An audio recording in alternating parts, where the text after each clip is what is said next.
नमस्कार, मैं हूं संदीप चौधरी। एबीपी न्यूज की खास पेशकश कौन बनेगा मुख्यमंत्री आपके सामने लेकर हाजिर हूं। और 5 राज्यों में विधानसभा चुनाव तो हो ही रहे हैं और एक मेला होता है चुनाव, एक जश्न होता है। यहां भी जश्न मनाया जा रहा है। अब जाकर थोड़े शांत हुए हैं लोग। मैं हूं राजस्थान में, राजस्थान की कोटा नगरी में। वो कोटा नगरी जो अपनी कचौड़ी के लिए बड़ी मशहूर है। हजारों की तादाद में खा ली जाती हैं, मैंने भी खाई। कोचिंग भी यहां पर दी जाती है, उसके लिए मशहूर है। हजारों की तादाद में इंजीनियर्स और मेडिकल के छात्र यहां पर तैयार होकर निकलते हैं और हजारों नहीं लाखों मीटर कोटा डोरिया, एक बड़ा ही बेहतरीन कपड़ा, वो भी यहां बनता है। पर मैं इनकी बात करने नहीं आया हूं। यहां पर मौसम थोड़ा गुलाबी हो रहा है, थोड़ा सा हल्का सा ठंड का एहसास है, लेकिन चुनावी पारा लगातार बढ़ता जा रहा है क्योंकि 200 विधानसभा सीटों का ये राज्य, कौन बनेगा मुख्यमंत्री यानी कि किसकी बनेगी सरकार, ये तय करने वाला है। और यहां पर देखिए, लोग पहले से ही शुरू हो गए हैं और यही जनता आज पूछेगी सवाल। और अरे सुनोगे नहीं, सब बत्तीसी दिखाने लगे, सब बत्तीसी दिखाने लगे। बहुत कचौड़ियां खा के आए हैं, रुक जाइए। अभी यहां पर जो हमारे मेहमान हैं, आप पूछेंगे सवाल, नेताओं को देने होंगे जवाब। और सवाल बहुत हैं, सवाल विकास के हैं, सवाल उम्मीदवारों के हैं, सवाल अंदरूनी कलह के हैं, सवाल रिवर फ्रंट के हैं, सवाल 7 गारंटी के हैं, सवाल सामूहिक नेतृत्व के हैं या एक चेहरे के हैं। और इन सवालों के जवाब देने के लिए मेरे साथ बीजेपी के तेज तर्रार नेता और विधायक भी हैं इसी इलाके से, मदन दिलावर साहब मेरे साथ। हाँ, ये कोटा जिले की बात कर रहा हूं भाई, सिर्फ यहां की बात नहीं है। और मेरे साथ पंकज मेहता हैं, कांग्रेस के वरिष्ठ नेता। और क्योंकि सत्ता कांग्रेस की, अब देखिए, शांति रखिए, सबके चेहरे दिखाऊंगा और नाम पूछकर बताऊंगा कि हुड़दंग ज्यादा कर रहे थे और सुन कम रहे थे। तो पहले थोड़ा सुनिए। पंकज मेहता साहब, सरकार आपकी है, सवाल है कौन बनेगा मुख्यमंत्री, पर अभी तक 95 सीटें ही डिक्लेयर की, 200 सीटें हैं, 100 का आंकड़ा भी नहीं पार कर पा रहे। क्यों? समय पर सभी उम्मीदवार घोषित हो जाएंगे, इस बारे में किसी को कोई चिंता करने की आवश्यकता नहीं है। और रहा सवाल मुख्यमंत्री का, अभी वर्तमान में राजस्थान सरकार माननीय मुख्यमंत्री अशोक गहलोत के नेतृत्व में सफलतापूर्वक चल रही है। उनकी योजनाएं, उनकी गारंटी से भाजपा में बौखलाहट मची हुई है। कांग्रेस एकजुट है, एकजुटता के साथ, ताकत के साथ चुनाव मैदान में उतर रही है। वहीं भाजपा बिखरी हुई है, 12-12 चेहरे मुख्यमंत्री के इनके बनकर घूम रहे हैं। इतना मजबूत नेता, अरे सुनिए ना, सुनिए तभी मजा आएगा। ये ताल ठोक रहे हैं पंकज भाई, बहुत मजबूत नेतृत्व है अशोक गहलोत का, इतना मजबूत कि अपने सबसे मजबूत सहयोगी शांति धारीवाल को टिकट नहीं दे पा रहे। इसकी चिंता करने की आवश्यकता नहीं है, शीघ्र ही अच्छी खबर आने वाली है, शीघ्र ही आने वाली है, इंतजार कर रहे हैं। बिल्कुल कोई चिंता करने की जरूरत नहीं है। मजबूत आदमी मजबूत होकर निकलेंगे। अपनी ही पार्टी में क्या अशोक गहलोत की नहीं चल रही है? ऐसा नहीं है, कांग्रेस आला कमान सभी नेताओं की सलाह से काम करता है और कांग्रेस में आंतरिक लोकतंत्र है। हमारे यहाँ पर बीजेपी की तरह तानाशाह नहीं है। जिस तरह से नरेंद्र मोदी और अमित शाह जी जिस तरह से पूरी बीजेपी को घुमा रहे हैं, वैसी परिपाटी कांग्रेस में नहीं है। देखिए, थोड़ी शांति रखेंगे तो मजा आएगा। ये बस अरे भाई, मूंछों पे ताव बहुत जबरदस्त है। थोड़ा नेताओं को सुनिए ना। यहाँ पर कम से कम अशोक गहलोत एक चेहरा तो है, आपका चेहरा कौन है? आपको पता होगा, संवैधानिक व्यवस्था यह है कि विधायक दल चुनने के बाद विधायक दल का नेता चुना जाता है और जिस विधायक दल में ज्यादा सदस्य होते हैं उसका नेता ही मुख्यमंत्री होता है। तो विधायक चेहरे की जरूरत नहीं। केंद्र में तो कहते हैं नरेंद्र मोदी के खिलाफ चेहरा कौन, यहाँ चेहरा नहीं देते हैं, क्यों? चेहरा है ना, कौन है? हमारे यहाँ 200 के 200 एमएलए चुने जाएंगे, सब मुख्यमंत्री बनने के योग्य हैं। उसमें से जो भी विधायक दल चुनेगा वह सब मुख्यमंत्री बन सकते हैं, उनमें से कोई मुख्यमंत्री बन सकता है। महिला आरक्षण बिल पास करते हैं, महिलाओं का प्रतिनिधित्व बढ़ाएंगे, वसुंधरा को चेहरा नहीं बनाएंगे, ये कौन सी राजनीति है? ये कौन सी महिला? वसुंधरा राजे जी हमारी राष्ट्रीय उपाध्यक्ष है, हमारी सम्मान्य है और राष्ट्रीय नेतृत्व में वो शामिल है और हम सब लोग मिलकर के राष्ट्रीय नेतृत्व के में काम कर रहे हैं। इसलिए कहीं वसुंधरा जी का सम्मान कम है ऐसा नहीं है, ये कह रहे हैं जो झूठ है वो झूठ है। आप तो वसुंधरा के बड़े नजदीकी होते थे। हाँ हूँ, और आजकल ओम बिरला के नजदीकी हो गए।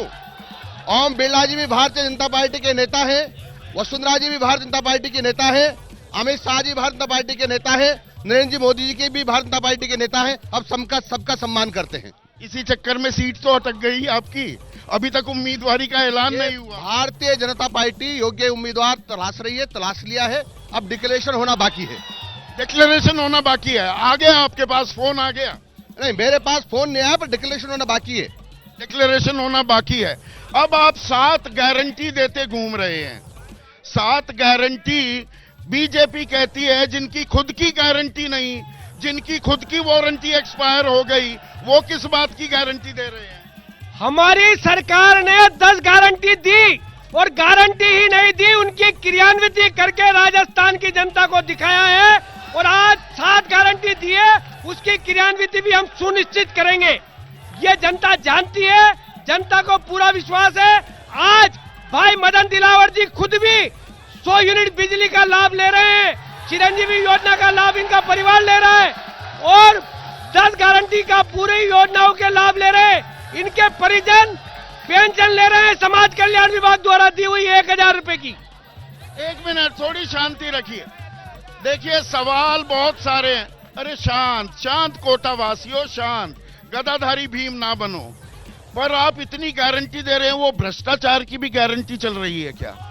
ईडी के छापे पड़ रहे हैं वैभव गहलोत पर, गोविंद सिंह डोटासरा पर, सचिवालय में सोना पाया जाता है। Bharatiya Janata party बौखलाकर ED, income tax और सीबीआई का सहारा लेती है। इनके पास चुनाव में स्वस्थ परंपराओं के आधार पर लड़ने का मादा नहीं है। ये केवल सरकारी एजेंसियों का दुरुपयोग करती है। मेरा सवाल है, ईडी के छापे में क्या मिला? न डोटासरा जी क्या कुछ मिला, न वैभव गहलोत जी क्या कुछ मिला। केवल जब चुनाव आते हैं इसी तरह की हरकत करती है।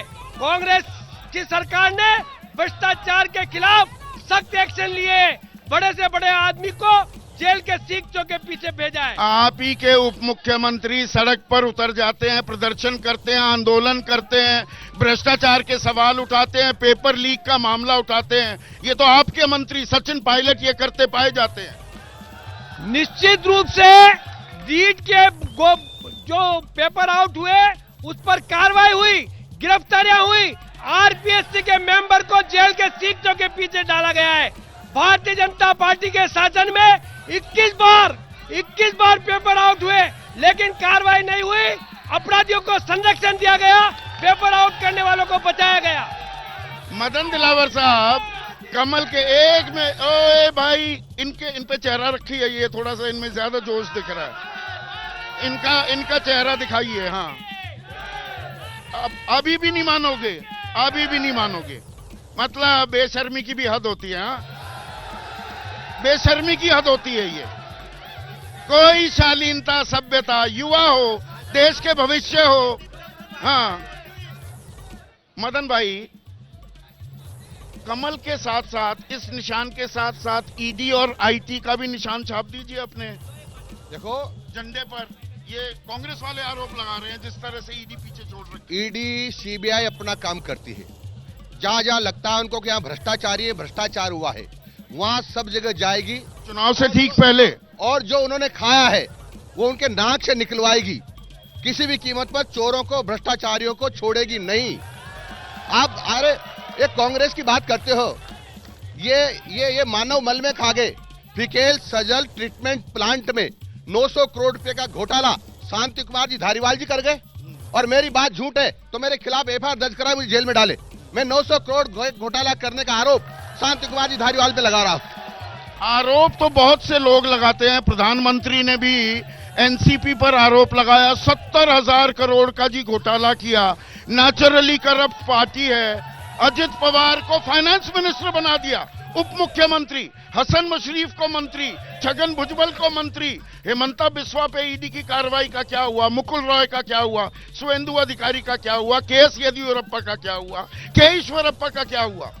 जांचें होती है और जांच होने पर जो निर्णायक स्थिति में पहुंचते हैं उस पर कार्रवाई होती है। बीजेपी ज्वाइन कर ले, वॉशिंग मशीन में धुल जाता है। नहीं, ऐसा कुछ नहीं है, कार्रवाई होती है। आपने टीडीपी के नेता के ऊपर कार्रवाई हो रही है, आपने देखा होगा, वो तो बीजेपी का समर्थन कर रहे थे ना। 121 पर छापेमारी हुई, 115 विपक्ष के ऊपर कार्रवाई हुई कि नहीं हुई। इसलिए आप ये नहीं कह सकते कि हम विरोधियों के ऊपर जबरदस्ती ईडी कार्रवाई करती है। ईडी स्वतंत्र निष्पक्ष संस्था है, वो अपना काम करती है, करेगी, सारे भ्रष्टाचारियों को पकड़ पकड़ के जेल में डालेगी। और बीजेपी में आ जाएंगे, वॉशिंग मशीन में धुलवा देंगे। मैंने क्या कहा, वो बीजेपी में आए या कांग्रेस में जाएं, कोई भ्रष्टाचारी छूटेगा नहीं। बीजेपी में आने के बाद किस पर कार्रवाई हुई? नारायण राणे पर हो गई। टीडीपी के नेता चंद्रबाबू, टीडीपी ने साथ छोड़ दिया आपका। टीडीपी पे कार्रवाई हुई, चंद्रबाबू नायडू पे कार्रवाई, बीजेपी का साथ दे रहे थे वो। अच्छा, आप तो छोड़ दिया। नहीं छोड़ा कि नहीं छोड़ा, टीडीपी कार्रवाई हुई कि नहीं हुई। और आप जो भ्रष्टाचार इनके गिनवा रहे हैं पंकज भाई, एक मिनट, ये रिवर फ्रंट यही है, 1400 करोड़ का घपला हुआ, घोटाला हुआ, उद्घाटन में अशोक गहलोत भी नहीं आए। ये भ्रामक, दाल में काला तो है कुछ। ये भ्रामक प्रचार है। रिवर फ्रंट में एक पैसे का भ्रष्टाचार नहीं हुआ। ये आज बात करते हैं अजीत पवार जी का क्या हुआ, आरोप कितने लगाए थे भ्रष्टाचार के, सैकड़ों हजारों करोड़ रुपए के भ्रष्टाचार के आरोपी। मैं रिवर फ्रंट की बात कर रहा हूँ। अजीत पवार आज इनके उप मुख्यमंत्री हैं। रिवर फ्रंट में कोई भ्रष्टाचार नहीं हुआ। एक पर्दा, मेरी चुनौती है कि ये या तो ये साबित कर दें, नहीं तो हम साबित कर देंगे। कोई उद्घाटन में क्यों नहीं आए मुख्यमंत्री? वो कतिपय कारणों से उपस्थित नहीं हुए। दूसरे दिन वो यहाँ आए और उद्घाटन के पहले माननीय मुख्यमंत्री जी ने रिवर फ्रंट को देखा है। यहाँ पर रिवर फ्रंट तो बनवा दिया आपको। अरे सुनिए सुनिए सुनिए, रिवर फ्रंट जो बनाता है वो सत्ता से बाहर हो जाता है। अखिलेश यादव ने एक रिवर फ्रंट बनवाया लखनऊ में। हम परंपराओं को और उनको तोड़ना जानते हैं, परंपराओं को तोड़ना हम जानते हैं। एक मिनट, अरे भाई, आप सब लोग पीछे हट जाइए, पीछे हट जाइए।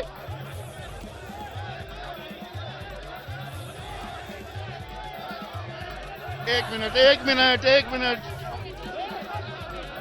एक मिनट। अरे ए, ए, पीछे हटिए, पीछे हटो, पीछे हटो। ये देखिए, ये आप दोनों से मैं कहूंगा, अपील कीजिए। एक मिनट, मदन भाई अपील कर रहे हैं। मैं भारतीय जनता पार्टी के कार्यकर्ताओं से निवेदन करता हूं कि पीछे हट जाएं। मैं भारतीय जनता पार्टी के कार्यकर्ताओं से निवेदन करता हूं कि पीछे हट जाएं। साथियों, आप अपने स्थान पर बैठ जाएं। आप अपने स्थान पर बैठ जाएं। विचलित होने की आवश्यकता नहीं है। आप अपने स्थान पर बैठ जाइए। बैठ जाइए, बहुत अच्छा, बहुत अच्छा। एक मिनट, मदन भाई आप एक बार फिर कह दीजिए। मैं सभी से निवेदन कर रहा हूं कि अपना अपना स्थान ग्रहण करें, अपना अपना स्थान ग्रहण करें। मेरा निवेदन है, मेरा सबसे निवेदन है, अपना अपना स्थान ग्रहण करें। ये देखिए, अब बैठ जाइए, बैठ जाइए। आपके नेताओं ने भी आपसे आग्रह किया है, और कोटावासी हो, राजस्थानी हो, थोड़ा गर्म दिमाग चलता है। अब बैठ जाइएगा, अब बैठ जाइए, बैठ जाइए, बदतमीजी मत कीजिए। बैठ जाइए, बैठ जाइए, बैठ जाइए, बैठ जाइए, बैठ जाइए। ए भाई, अब उधर हटो, हटो, हटो, हो गया। अब बर्दाश्त की हद होती है। अब बैठिए, बैठो यहाँ पे। बैठो, क्या क्या तमाशा लगा रखा? चलो उधर बैठो, बैठो, बैठो यहाँ पे। हाँ चलो बैठ जाओ यार। कोई मत बोलो, एक मिनट। अरे बैठ जाओ। क्या क्या कर रहे हो? क्या कर रहे हो आप? अरे बैठो ना। अरे अपने घर जा ना। पब्लिक रेड बना रहा, अपने घर जा। क्या करने आए यहाँ पे? कौन है ये आदमी? क्या नाम है इसका? अपने घर जा। यहाँ पे तमाशा कर रहा है। ये आपके कार्यकर्ता है, ये आपके कार्यकर्ता है। अरे भाई देखो, ऐसा है, जिसने शांति से ना बैठना अपने घर आ जाओ। हमने किसी ने खामखा का न्योता नहीं दे रखा। बैठो भाई साहब, बैठो, बैठो, बैठ जाओ सारे। आप बोलना बंद करो, मैं बता रहा हूं आपको। हाँ अब सवालों पे आ जाते हैं। चलिए थोड़ा पीछे हटिए। ओए छोरो, पीछे ना हट लियो यार थोड़ा सा। 5 मिनट बर्बाद कर दी।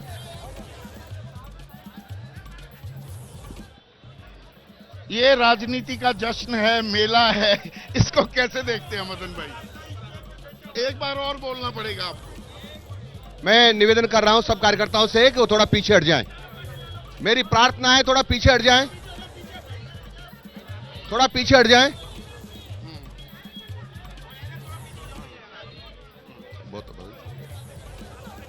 आप ही एक बार बोल दीजिए। सभी अपने स्थान पर शांति से बैठ जाएं, विचलित होने की आवश्यकता नहीं है। हम तर्कसंगत बात करेंगे, तथ्यात्मक बात करेंगे, इनके पास हमारा जवाब नहीं है। और वैसे भी चुनावी नतीजों का फैसला आपके बटन दबाने से होगा। यहाँ हाथ पैर चलाने से, गोड्डे तोड़ने से, हाथ मरोड़ने से कुछ नहीं होने वाला। तो शांति से थोड़ा बैठिए। अब शांति में अशांति ऐसी फैली, पर अशांति अभी कांग्रेस में फैली हुई है। कांग्रेस एकजुट है, मजबूत है, और कांग्रेस मजबूती के साथ इनके हर हरकत का जवाब देने को तैयार है। न ईडी से डरने वाले, न सीबीआई से डरने वाले, न इनकम टैक्स से डरने वाले। इतनी गारंटी आपने दे दी। जब आप 2018 में सरकार में आए, तब आपका 3,54,984 करोड़ कर्ज था। वो अब बढ़कर 5,11,785 करोड़ हो गया है। कर्ज लेके घी पिलाओगे इनको? ये जन कल्याणकारी सरकार का परिचायक है। राजस्थान की सरकार वेलफेयर को लेकर आगे चल रही है। ये बढ़िया की दुकान नहीं है। पैसा पेड़ पे उगता है क्या? मनमोहन सिंह कहते थे। आर्थिक प्रबंधन जानते हैं माननीय मुख्यमंत्री अशोक गहलोत जी, आर्थिक प्रबंधन जानते हैं। राजस्थान की जीडीपी मजबूत हुई है, ये इस बात का प्रमाण है। बेरोजगारी में दूसरे नंबर पर है राज्य। इसके लिए केंद्र सरकार जिम्मेदार है। 2 करोड़ लोगों को रोजगार देने का वादा करने वाले नरेंद्र मोदी जी अपने वादे से मुकर गए हैं। आज गलत आर्थिक नीतियों के कारण उद्योग धंधे चौपट हो गए। आज उद्योग धंधे चौपट हो गए। न किसी तरह की लोगों को अवसर मिल रहे हैं, लेकिन राजस्थान सरकार अनेक तरह से लोगों को रोजगार दे रही है। 2 करोड़ रोजगार का क्या हुआ? 1 मिनट, नारे तो लगा लिए। वो 2 करोड़ रोजगार में से तुम्हें भी मिल गए लगते हैं कुछ रोजगार। वो रोजगार का क्या हुआ? 2 करोड़ कभी भी 2 करोड़ नौकरियां देंगे ऐसा नहीं कहा। 2 करोड़ लोगों को रोजगार देंगे। अच्छा, रोजगार देने का अर्थ था कि रोजगार मिला हुआ है जैसे यहाँ नारेबाजी का। रोजगार देने का अर्थ था कि स्वयं का रोजगार खड़ा करे। कुछ नौकरियां होंगी सरकारी, कुछ खुद का रोजगार खड़ा करे। और उसमें आपने देखा स्टार्टअप खड़ा किया है, मुद्रा लोन लेकर अपना काम प्रारंभ किया है, और जैविक खेती में लोग आगे बढ़े हैं। कई सारे काम किया है, इससे करोड़ों लोगों को रोजगार मिला। ये सच है, इसमें कोई दो राय नहीं है। लेकिन कांग्रेस ने कहा था कि हम सारे किसानों का, सब बैंकों का सारा कर्जा माफ कर देंगे। क्या कर दिया? क्या नहीं किया है। फिर भी मुख्यमंत्री बहुत निकम्मेपन से कहते हैं कि हमने सबका कर्जा माफ कर दिया। हमने राजस्थान के सभी बेरोजगारों को हम बेरोजगारी भत्ता देंगे, दिया क्या? नहीं दिया। फिर भी निकम्मेपन से नकारापन दर्शाते हुए कहते कि हमने सबको दे दिया है। इन्होंने कहा था सारी महिलाओं को हम मोबाइल फोन देंगे 18-18 लाख रुपए का, नहीं दिया इन्होंने। फिर ये क्या होगा? इन्होंने वही चीज है, अब आप देने की कहते हैं, प्रधानमंत्री कहते हैं, ये तो रेवड़ियां हैं। ये किसानों के लिए इन्होंने जो हम जो लोन लेते हैं जीएसएस से, ग्राम सेवा सहकारी समिति से, उसमें कोई किसान लोन लेने के बाद एक्सपायर हो जाता है तो 10 लाख का बीमा था, उसको बंद कर दिया, उसका लोन माफ हो जाता था और 2 रुपए में गोबर खरीदेंगे अब। 10 लाख रुपए मिलते थे। अब क्या हुआ? उनकी जमीनें नीलाम कर रहे हैं। 18,000 किसानों की राजस्थान में जमीनें नीलाम कर दी है। कई किसान आत्महत्या करके मर गए हैं। ये किसानों की हत्या करवाने वाले लोग हैं। ये किसानों के हितैषी नहीं है। और आज बिजली की हालत ये है, किसानों को बिजली नहीं मिल रही है। खेत में किसानों की आय प्रति व्यक्ति विशुद्ध किसानी से आय, सरकार का आंकड़ा है देश भर में 27 रुपए प्रतिदिन। ये आपके राज में हुआ है। मैं कह रहा हूं किसानों की टोटल आय जो बढ़ी है ना, लगभग 1.5 गुना हो गई है। 1.5 गुना, 2 गुनी होनी थी 31 दिसंबर तक। कब हो रही है? वो तो चली गई टाइम। मैं बता रहा हूं, समर्थन मूल्य बढ़ाया है और हमारा जो किसानों के लिए हम कानून लाए थे उसको इन्होंने रोका है। आप तो खेती किसानी से जुड़े हुए हैं मदन भाई। मैं खुद किसान हूं, किसान का बेटा हूं। मुझे ये बताइए, 5% एमएसपी बढ़ जाती है, 30% लागत बढ़ गई 2 साल में। मैं कह रहा हूं एमएसपी जब बढ़ाई तो 1.5 गुना ही बढ़ाई है।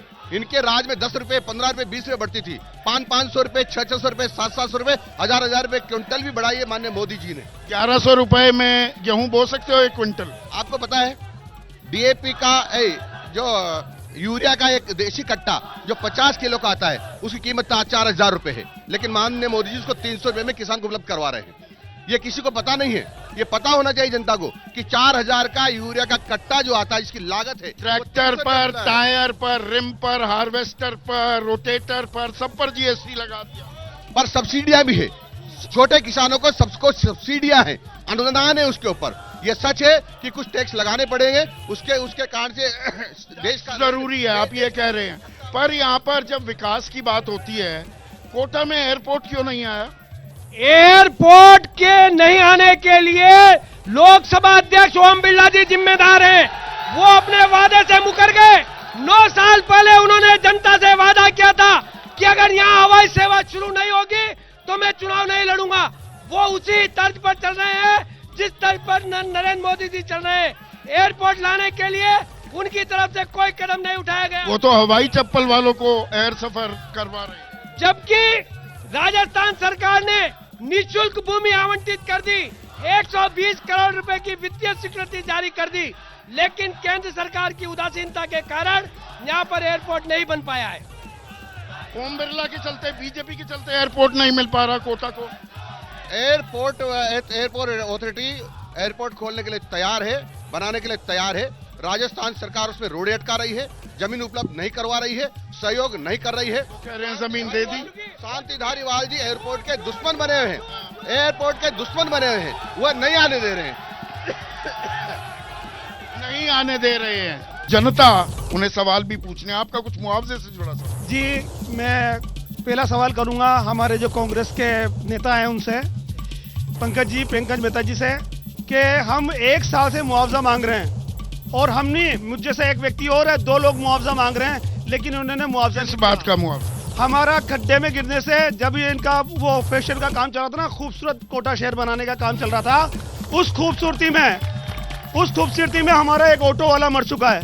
उसका जब मुआवजा मांगा तो गरीब लोगों को क्या होता है, मुआवजा नहीं मिलता, कानून की जानकारियां मिलती है। कानून की जानकारी क्यों देते हैं पंकज भाई? शहर खूबसूरत होना चाहिए, पर आम आदमी के प्रति संवेदनाएं भी होनी चाहिए। ये बात हमारे संज्ञान में नहीं आई। आज इन्होंने संज्ञान में सोए हुए थे। ये नहीं इन्होंने कभी बताई, न कहीं प्रकाशित हुई, न समाचार पत्रों में आई। वो समाचार पत्र दिखा रहे हैं वहां पर।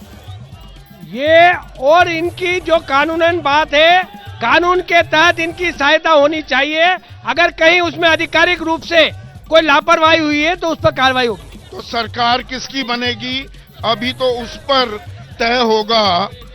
अब यहाँ पर कुछ और 1 मिनट, यहाँ सवाल पूछना चाह रहे थे।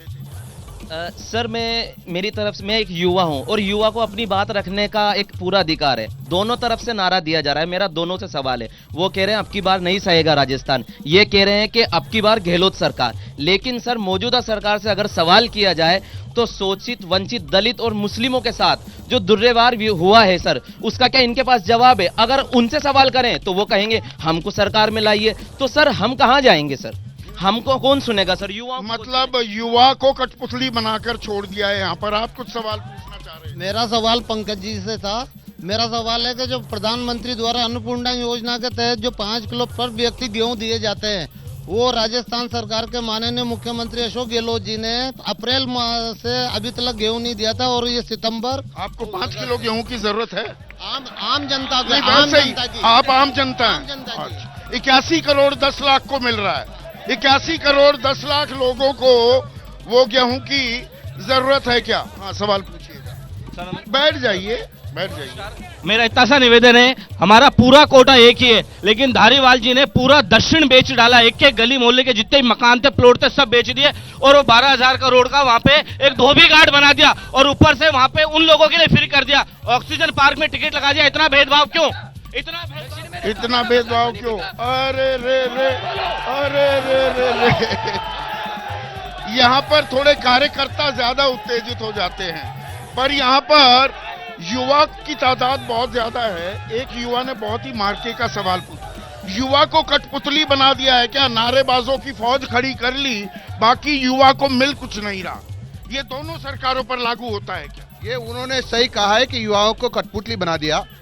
जितने भी प्रतियोगी परीक्षाओं के पेपर हो रहे हैं, सब आउट हो रहे हैं, और कांग्रेस ही बेच रहे हैं। क्योंकि आपने देखा होगा आरपीएससी के जो मेंबर था, जो कांग्रेस ने, मुख्यमंत्री ने 1.5 करोड़ रुपए लेकर के उसका चयन किया था और उसको बनाया था, उसने पूरे पेपर बेच दिए हैं। ऐसे ही कांग्रेस का एक पूर्व मंत्री था। नौकरी मिल रही है युवा को? नौकरियां नहीं मिल रही। 8 साल में केंद्र सरकार ने 7,22,000 नौकरी दी है। देनी थी 2 करोड़, 8 साल में 16 करोड़। 2 करोड़ की बात गलत है, रोजगार देने की बात कही थी, और रोजगार नौकरियां 7,22,000 दिया है। लेकिन राजस्थान सरकार ने तो अन्याय कर दिया है, लूट लिया है, युवाओं को लूट लिया है। और ये सरकार तो नाकारा कहने वालों को और गद्दार कहने वालों को, मक्कार कहने वालों को गले लगा रही है। तब क्या हो गया था इनको? सचिन पायलट का नाकारा है, गद्दार है, मक्कार है, तो कहो ना, कौन का मक्कार है, नकार है, गद्दार है, क्यों कह रहे थे? और ये अशोक जी गहलोत साहब आतंकवादियों के पक्ष। और ये जो वसुंधरा जी और ओम बिरला में 2 फाड़ हो रखी है बीजेपी, उसके बारे में कुछ बोलेंगे? ये कांग्रेस आतंकवादी, बलात्कारी और चोरों के साथ है। मैं इसलिए कह रहा हूँ, सीकर में 11 लोगों ने एक महिला के साथ बलात्कार किया, उसने रिपोर्ट दर्ज कराई, एडिशनल ने जांच की, और जांच करने के बाद मुख्यमंत्री ने जांच गलत है, दूसरी जांच कराई, दूसरे ने दिया, उसको कह दिया गलत है, तीसरा कहा गलत है, चौथी कह दिया गलत है। मणिपुर के बारे में क्या बोलेंगे?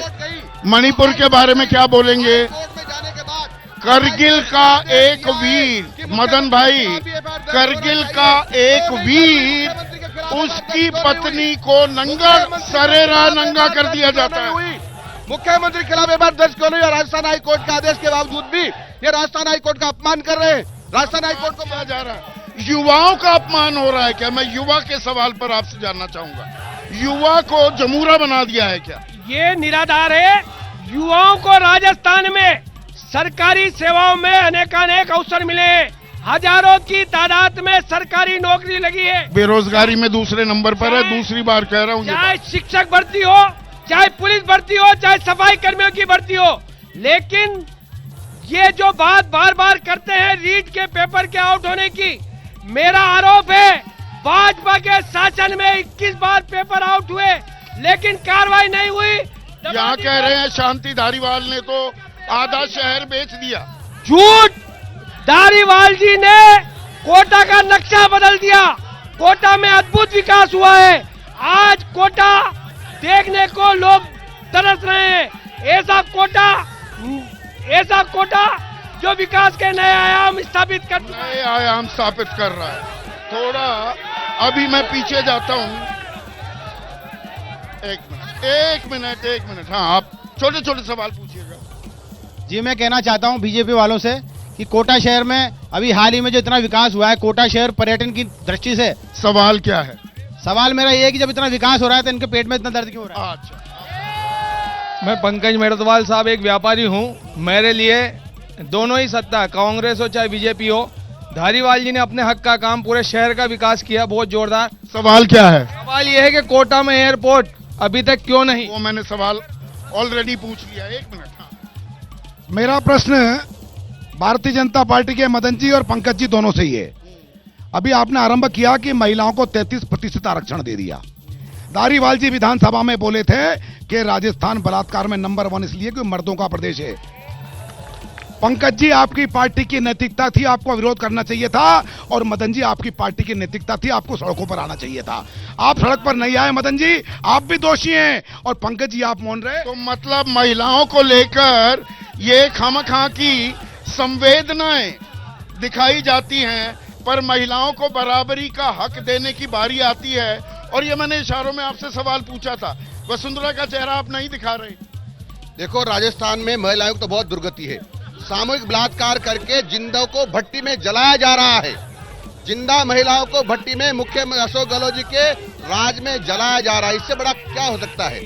और महिलाओं को ट्रैक्टर से रौंदा जा रहा है, मारा जा रहा है।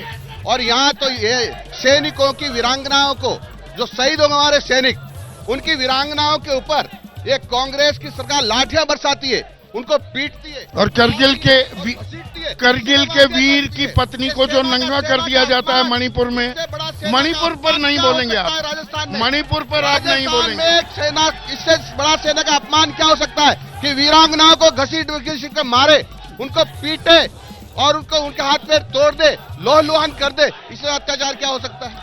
यानी सेना की वीरांगनाओं को भी नहीं बख्शते लोग। बलात्कार के मामले में राजस्थान का रिकॉर्ड अच्छा नहीं है, ये बात तो मानेंगे? राजस्थान सरकार ने निर्देश दिए हुए हैं माननीय मुख्यमंत्री के द्वारा, जो भी अपराध हो उसकी एफआईआर लॉन्च होना आवश्यक है, और वो अनिवार्य कर दी। इस कारण से घटनाएं प्रकाश में आ रही हैं। अच्छा, एफआईआर क्योंकि दर्ज हो रही है इसलिए आंकड़ा बढ़ और गया। कार्रवाई भी हुई है।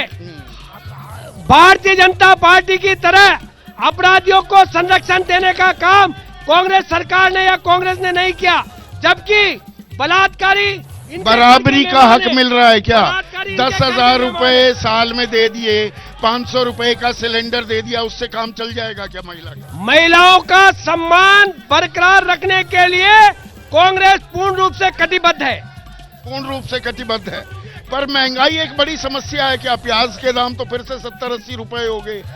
आप सिलेंडर 594 रुपए से बढ़ाते बढ़ाते 1150 रुपए पर ले गए, तब 300 रुपए घटाए। 500 रुपए सब्सिडी दे रही है भारत सरकार, और कांग्रेस केवल 5 रुपए का, केवल 100 रुपए है। कांग्रेस का 100 रुपया है। 500 रुपए की कौन सी सब्सिडी?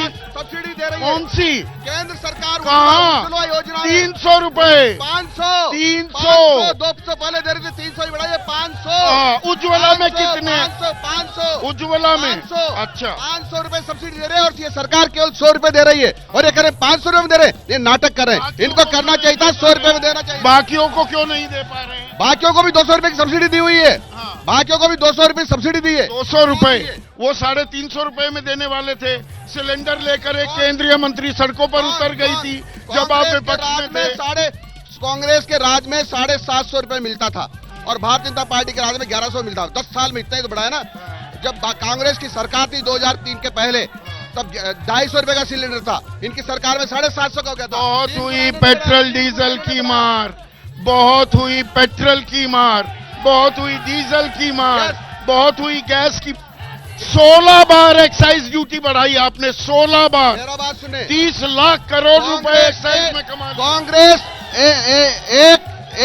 एक लीटर पेट्रोल पर 31 रुपया वेट ले रहा है। 31 रुपया 31 पेट्रोल पर। और मदन भाई 1 मिनट, ये थोड़ा समझने की बात है। हिंदुस्तान में सबसे ज्यादा महंगा पेट्रोल डीजल राजस्थान में है। एक्साइज के हिसाब से वैट होती है, वो एड वैलोरम टैक्स है। नो। तो क्या पूरे देश में एक जैसा होना चाहिए था? एक्साइज तो पूरे देश में एक जैसी है।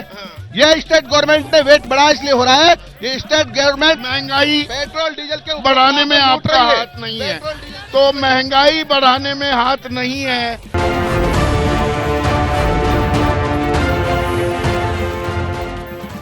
आप देख रहे हैं कौन बनेगा मुख्यमंत्री, सीधे राजस्थान के खूबसूरत शहर और बड़े ही जोशीले लोगों के बीच, सीधे कोटा से। अब अंतिम पड़ाव, अंतिम सवाल। कौन बनेगा मुख्यमंत्री? मुख्यमंत्री भारतीय जनता पार्टी का बनेगा और Bharatiya Janata party 150 plus seat लेकर के 150 150 प्लस सीट लेकर के आएगी और मुख्यमंत्री भारतीय जनता पार्टी का बनेगा। ये एफआईआर दर्ज करने की बात कर रहे थे ना, हम सबके एफआईआर दर्ज करते हैं। मेरे ऊपर भी एफआईआर दर्ज की है कि मैंने मल्लिकार्जुन खड़गे की हत्या कर दी है। 302 का मुकदमा मेरे ऊपर जयपुर शहर के थाने में, संजय सर्कल थाने में दर्ज कराया है। आपसे सीख रहे हैं, आप ईडी छोड़ देते हैं, ये एफआईआर करा देते हैं। 302 का मुकदमा और मल्लिकार्जुन खड़गे जी तो जिंदा घूम रहे हैं, उनकी हत्या का आरोप मेरे ऊपर लगा रहे हैं। शर्म नहीं आती कांग्रेसियों को? तो मतलब आप दूसरों को कहते हैं हमारे पीछे छोड़ दिया कुत्तों की तरह, कुत्तों से ज्यादा ईडी के अधिकारी घूम रहे हैं, आप भी तो एफआईआर दर्ज करा। इन्होंने भावनात्मक हिंसा की है, इनकी मनोभावना हिंसा करने की थी। इन्होंने जो बात कही वो भावना की हिंसा है और निश्चित रूप से ये कानूनी रूप से अपराधी हैं या नहीं, लेकिन धार्मिक रूप से, मानसिक रूप से और मानवता की दृष्टि से अपराधी हैं। कौन बनेगा मुख्यमंत्री? निश्चित रूप से कांग्रेस की सरकार बनेगी और जो हमारा 156 की गारंटी का है, 156 जीत कर आएंगे और निश्चित रूप से कांग्रेस का मुख्यमंत्री बनेगा। अशोक गहलोत मुख्यमंत्री होंगे? ये फैसला कांग्रेस आला कमान करेगी विधायकों की सलाह से।